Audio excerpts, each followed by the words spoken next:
Vice is the perfect place for those who look for a limitless amount of fun and reckless. The resort, designed by Julian Michaels, promises to provide its customers the ultimate freedom to commit crimes and to release their wildest selves. This story begins with two men completely out of control breaking into a bank heavily armed. One of the gunmen is volatile to the point of shooting one of the hostages as the police arrive. The gunmen attempt to run, but are caught in a shootout with the police. The video is bluntly paused and the slender figure of an elegant man appears in front of what seems to be a giant screen. That's Julian Michaels, founder and owner of the Vice Resort. Michaels introduces the concept of the resort, where people can achieve their wildest and most brutal desires by living in this utopian environment. In a car next to the screen, there's Detective Tedeschi, a police officer who's incredibly impatient with the red tape he's involved in with his own colleagues at the police station. Tedeschi receives an arrest warrant as his next assignment. Aggravated, he enters the sumptuous building next to him. He arrives at the reception lobby of the Vice Resort and is welcomed by astonishing women offering champagne. He doesn't look interested, he's determined to go through with his mission.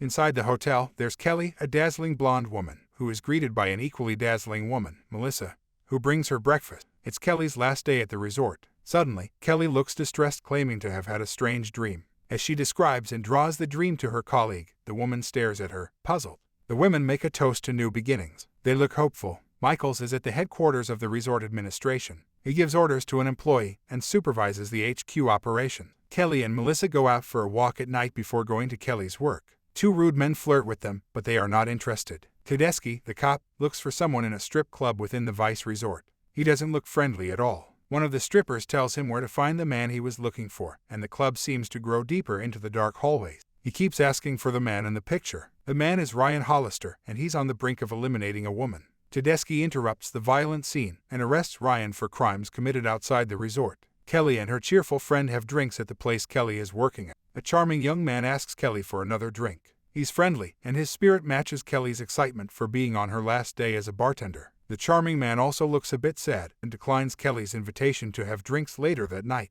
Sometime later, Kelly and Melissa go for a walk. They are drunk. Melissa looks bitter due to Kelly's trip. Melissa stumbles into a drunk and unpleasant man who met them earlier that night and was extremely rude. The drunk man shoots Melissa and leaves Kelly in complete desperation. He attacks Kelly in the middle of the street and ends up choking her. The people at the restaurants nearby watch that dreadful scene and do nothing. They know anything and everything is possible and allowed at the Vice Resort. Michaels watches gratefully the display of violence toward the two women and gives his employees orders to continue the job. Kelly is now in maintenance and being repaired. She isn't human. The apathetic technicians work on her and make improvements as they describe the machine's function at the resort. Melissa, also an artificial intelligence, is being repaired as well. The most experienced technician explains that the machines are designed to relive the same day over and over again, every 24 hours. And so, it happens. Kelly is woken up by Melissa, who brings her breakfast. The bitter cop Tedeschi is given a lecture by his boss about the arrest he made inside the Vice Resort. The rebellious nature Tedeschi presents makes the police chief unsettled.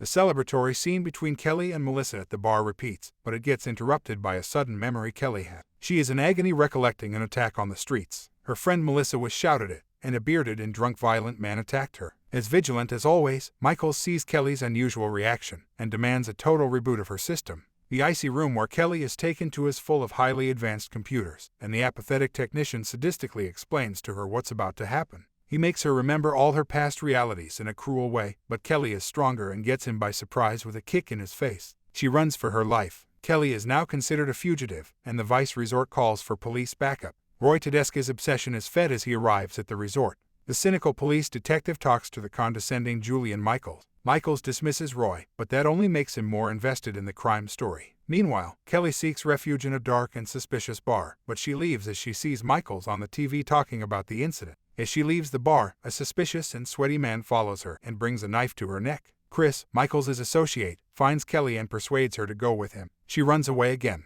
They relentlessly pursue her after killing the man who attacked Kelly. She's cornered and can't run as Michaels' goons fire their guns. She fiercely jumps off of the building. Roy Tedeschi arrives at a crime scene where the dead body of the man who attacked Kelly lies. Kelly is completely lost and desperate. She hides inside another trashed building, but she's not alone. The charming and sad young man from the bar approaches her, which makes her confused. He helps her and tells her his tragic life story. He is a widow to a graceful woman named Michelle. She has passed away. Evan reveals to Kelly that he is the one who designed her and replicated his wife's physical appearance. Kelly is in utter shock. At the police station, Roy Tedeschi keeps investigating. The edgy chief of police confronts Roy, telling him he can't get near Julian Michaels. Detective Matthews analyzes the fingerprints collected at the crime scene earlier and finds out they belong to a deceased woman, Michelle Lund. He shares the information with Roy. Evan and Kelly look miserable and start talking about the technology Evan created and how Julian Michaels managed to use his technology at the Vice Resort. Michaels continues his hunt from the top of his building. He realizes that Kelly's memories are connected to Evan. Detective Tedeschi finds Evan and Kelly's hideout.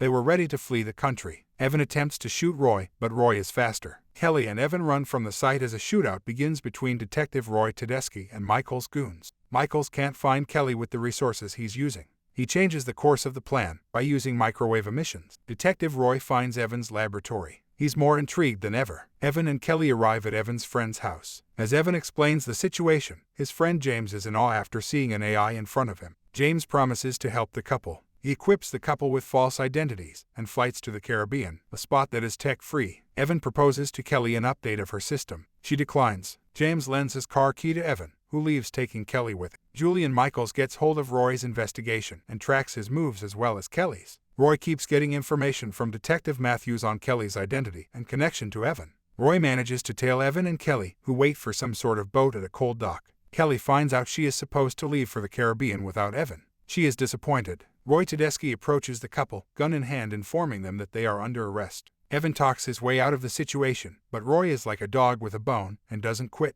Evan argues that Kelly also has the right to live in peace away from all the mess Michaels has created. Roy doesn't consent. Julian Michaels has been tracking Detective Tedeschi's moves, and his goons arrive at the docks with a gun pointed at Kelly. Evan protects Kelly from the shooting and jumps in front of the gun. He's shot and looks pale as he loses a lot of blood. Kelly is terrified and doesn't leave Evan's side. He tries to convince her to board the ship that would take her to the Caribbean. She denies it emphatically. Detective Tedeschi pursues the gunman, but he's outnumbered and outgunned. Nevertheless, he keeps going. Kelly cries and tells Evan she's not leaving him behind. A gunman tries to shoot her, and Evan, who hangs from a thread, manages to shoot him first and saves Kelly once again. Evan dies in Kelly's arms, who mourns the loss. Tedeschi comes back for Kelly and makes a proposal to her. Kelly is speechless. He makes her choose to either run away, arguing he will not stop her from doing it, or work with him and find a way to take down Vice and Julian Michaels. Both police detectives and artificial intelligence rush to James' laboratory. Kelly demands an upgrade of her system and a reservation at the Vice Resort.